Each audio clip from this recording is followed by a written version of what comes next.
Olá, pessoas aí do terceiro ano. Estamos iniciando aqui o nosso PET volume 3 de História, ok? E nesse PET aqui, vamos falar aí sobre a ascensão do nazifascismo na Europa e a Segunda Guerra Mundial, além da Guerra Fria. Então, tem aí os conceitos que o PET traz, que são o fascismo. Fascismo é entendido por cientistas políticos e historiadores como uma forma radical de expressão do espectro político da direita conservadora. No entanto, é importante dizer que nem toda política praticada pela direita conservadora é extremista como o fascismo. Essa ideia também vale para o espectro político da esquerda, uma vez que nem toda política praticada por ela é radicalizada como o que foi visto pelo stalinismo, o regime totalitário liderado por Joseph Stalin em 1927-1953 na União Soviética. Aqui o texto esquece de falar que o fascismo ele é original da Itália, de Benito Mussolini, tá, gente? Tem pessoas que usam, que como ele foi o primeiro, então toda radicalização da direita que surge chama-se fascismo. Se o nazismo tivesse sido o primeiro, né, tivesse acontecido primeiro, provavelmente esse nome teria sido nazismo. Então o fascismo foi o primeiro e ele inspirou todos os outros. Ele inspirou o nazismo na Alemanha, ele inspirou o salazarismo em Portugal e o franquismo na Espanha, que foram os regimes totalitários aí da Europa. Tá? Então, o que são regimes totalitários? Totalitarismo é um sistema político caracterizado pelo domínio absoluto de uma pessoa ou partido político sobre uma nação. Dentro do totalitarismo, a pessoa ou partido político no poder controla os aspectos da vida pública e privada por meio de um governo abertamente autoritário. Então alguém vai lá, toma posse, toma controle do governo e passa o quê? A cultivar a própria pessoa, como se fosse mesmo um deus, né? Começa a divulgar ideias sobre si, não tem liberdade de expressão, não tem liberdade de pensamento, todo mundo tem que publicar coisas a favor do governo, falando bem do governo, né? Isso é fascismo, né? O fascismo é um regime totalitário, o nazismo Bom, o nazismo teve algumas particularidades. Vamos lá, vamos saber quais são. O nacionalsocialismo, mais comumente conhecido como nazismo, é a ideia associada ao partido nazista, ao Estado nazista, bem como a outros grupos de extrema-direita. Normalmente caracterizado como uma forma de fascismo que incorpora o racismo científico e o antissemitismo, o nazismo se desenvolveu a partir das influências de ideias pan-germânicas, do movimento nacionalista alemão Volk e de grupos paramilitares anticomunistas chamados Freikorps, que surgiram durante a República de Weimar após a derrota alemã na Primeira Guerra Mundial. O termo nacional-socialismo surgiu a partir da tentativa de redefinição nacionalista do conceito de socialismo, para criar uma alternativa tanto do socialismo internacionalista marxista quanto do capitalismo de livre mercado. A ideologia rejeitava o conceito de luta de classes, assim como defendia a propriedade privada e as empresas de alemães. Então, o socialismo, a particularidade dele é o quê? Ele vai ir contra o socialismo lá da Rússia, ele vai ser antissemita, ou seja, vai querer matar os judeus, vai ter o racismo científico, ou seja, todas as outras raças são inferiores, só o nazismo é superior, tá? E eles tinham lá a teoria do espaço vital, ou seja, quanto mais espaço, melhor seria a qualidade de vida dos alemães. Então eles queriam tomar o máximo possível de terras para poder se tornar uma grande potência, tá? Então essa ideologia aí foi se espalhando aí pela Alemanha, fascismo primeiro pela Itália, por quê? Porque esses países tinham sido devastados com a Primeira Guerra Mundial, né? No caso da Alemanha, vocês viram lá que ficou o Congresso de Viena sancionou uma série de questões à Alemanha. Vocês viram lá no segundo patch. Aqui temos imagens do fascismo. Eles têm a saudação, levantando a mão para o alto. E o nazifascismo tem vídeos na internet, nesses links. eu aconselho vocês a clicarem, porque é animado, os vídeos são animados e vão ajudá-los muito. Fascismo e nazismo. Apesar das semelhanças, o nazismo e o fascismo são diferentes. O nazismo foi um movimento ideológico que nasceu na Alemanha e esteve sob o comando de Adolf Hitler, de 1933 a 1945. Já o fascismo foi o sistema político e surgiu primeiro na Itália, tendo aumentado sua influência na Europa entre 1919 e 1939. O nazismo teve característica nacionalista, imperialista e belicosa, que tende aí a se envolver ativamente em guerras. O fascismo também tem caráter nacionalista e é antissocialista. Então, qual a causa, o fato em comum entre eles? O nacionalismo, tá? Eles querem levar o país deles ao pleno desenvolvimento. E então todo cidadão deve contribuir para isso, dando inclusive as próprias liberdades se for necessário. Então eles têm um amor muito grande à pátria, tá? Um orgulho muito grande pela pátria. Todos eles vão ser antissocialistas, tá? Então eles vão fazer campanhas aí para conter o avanço do socialismo na Europa, porque a União Soviética vai querer expandir o seu socialismo, então vai fazer campanhas para levar esse socialismo para os outros países. Eles também vão fazer campanhas aí para que esse socialismo não entre em seus países. O nazismo já vai ter outras ideias diferentes, que é a imperialista, que eu já falei para vocês, querem um espaço vital, querem conquistar mais terras. Por isso vão fazer guerras, vão querer fazer guerras. Aqui você tem textos, é importante você ler, tá bom? Você aparece o dedinho, é só clicar que a página abre. Se você tiver no computador, aparece o dedinho, só clicar e a página vai abrir. Se você tiver no computador, no celular é mais fácil ainda, só clicar em cima que abre. Só apertar o dedinho em cima que abre. Bom, vamos às atividades então para a gente finalizar o vídeo, que ele está ficando muito grande. Leia os textos a seguir e responda as questões. O que é um totalitarismo? Totalitarismo é um regime totalitário, um sistema político baseado em uma ideologia que coloca o líder de uma nação como controlador absoluto dos direitos dos cidadãos em suposto benefício geral do país. O líder totalitário pode ser uma pessoa, um grupo ou um partido.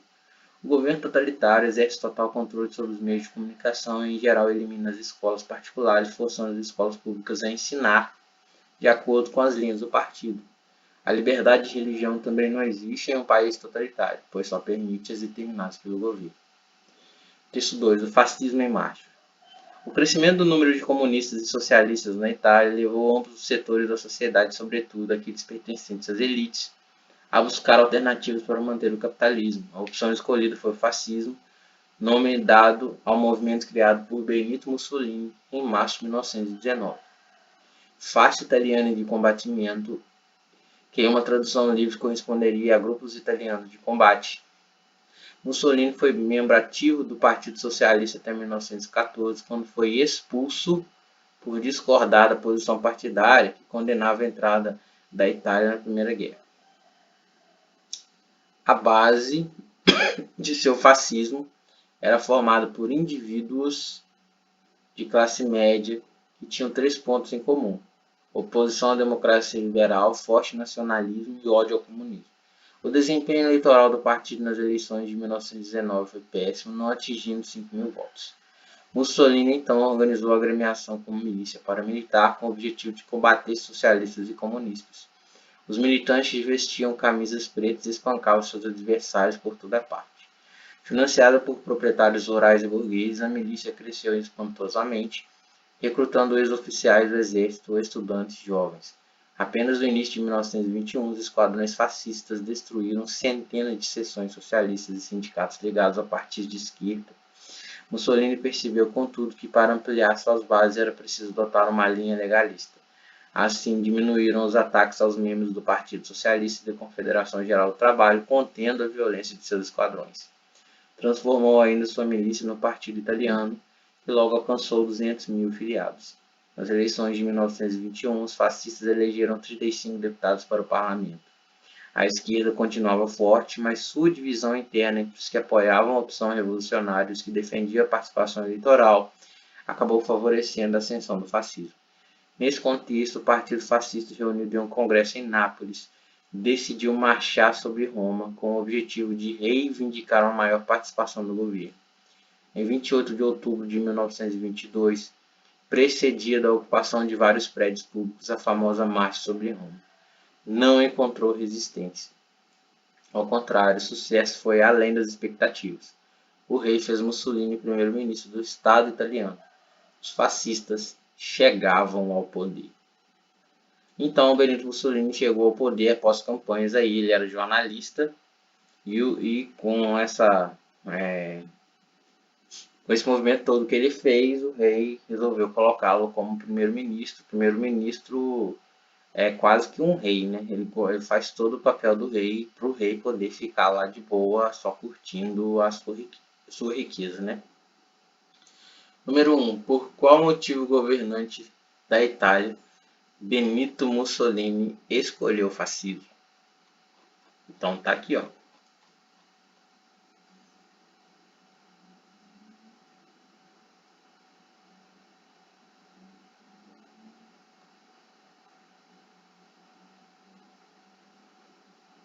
Aqui, ó, o crescimento do número de comunistas e socialismo na Itália.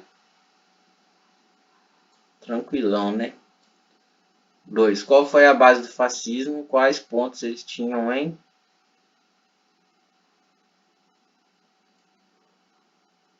Que loucura essa pergunta. Eles quem tinham em comum? Qual foi a base do fascismo e quais pontos eles tinham em comum? Comum com quem? Que louco.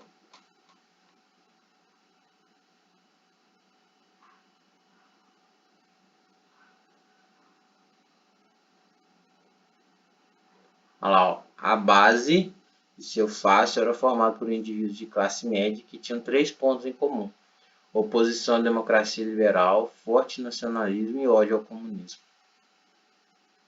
Só isso, beleza? 3. Descreva como o Partido Fascista chegou ao governo da Itália. Essa aqui é maior. Primeiro, o desempenho eleitoral do partido nas eleições foi péssimo. Aí organizou-se uma milícia, que é pessoas para lutar, né? Pessoas que não eram um exército, mas deu arma para eles lutarem, uma milícia. Financiada por proprietários rurais e burgueses, ela cresceu. Apenas no início de 1921, destruíram centenas de seções socialistas e sindicatos. Aí depois diminuíram os ataques ao Partido Socialista, transmitiu sua milícia ao Partido Italiano. E aí eles colocaram 35 deputados no parlamento em 1921. Aí o que aconteceu? Eles marcharam sobre Roma, desejando reivindicar uma maior participação no governo, e aí ocuparam prédios públicos sem resistência nenhuma. E aí o rei colocou como primeiro-ministro.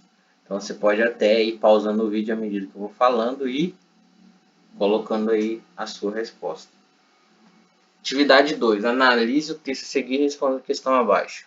Isto ocorreu particularmente na Itália e na Alemanha.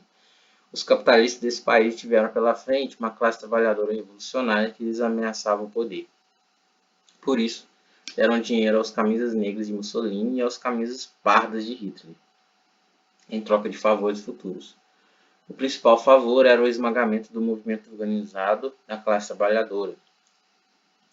E os dois líderes cumpriram a promessa. O fascismo na Itália e o nazismo na Alemanha foram, portanto, movimentos contra-revolucionários. A ordem estabelecida por poderio e privilégios capitalistas estava segura. Então, para não permitir o avanço socialista que abolia a propriedade privada, eles foram lá e apoiaram essa onda aí.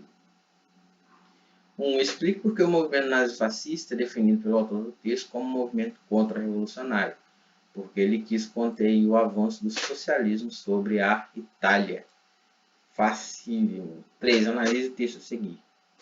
Atenção para os aspectos socioculturais importantes que os marxistas deixavam muitas vezes de lado quando se dispunham a analisar a difusão do fascismo. William Wright fez observações interessantes por meio sobre as tradições educacionais fortemente repressivas da sociedade burguesa e sobre o papel que essa educação desempenhava na formação de indivíduos dóceis, recalcados sem espírito crítico, fáceis de recrutar para as fileiras das organizações fascistas, onde lhes era proporcionada a chance compensadora de se identificarem com uma personalidade energética do chefe. Pergunta 1. Podemos afirmar, segundo o autor, que o sucesso do fascismo se deve exclusivamente à conjuntura política e econômica? Por quê?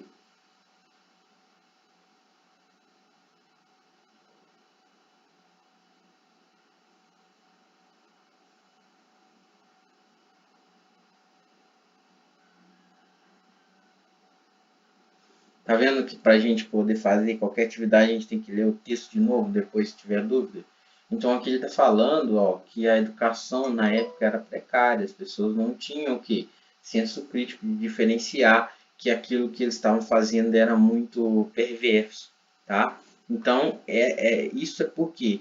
Por conta da conjuntura política e econômica. Então você pode colocar aqui sim. Por quê? Que as pessoas naquela época tinham poucos estudos e não tinham como diferenciar a perversidão das coisas que eles faziam, né? E essa má educação é oriunda aí das dificuldades econômicas de pagar uma escola, que naquela época o ensino público era muito precário, né? E assim vai, tá bom? O ensino público geralmente não tinha a integralidade da população na escola, como hoje a gente vê, né? A gente tem mais de 90% dos alunos hoje no nosso país na escola. Naquela época isso não era comum, tá, gente? Principalmente no Brasil, né? Mas aí já partimos para a semana 2, eu vou parar aqui com os comentários para o vídeo não ficar grande demais, tá bom? Até a próxima, valeu, estou online, não deixe de procurar, procure lá para me mandar pelo menos um oi, porque eu estou com saudade de todo mundo. Abraço a todos e até a próxima.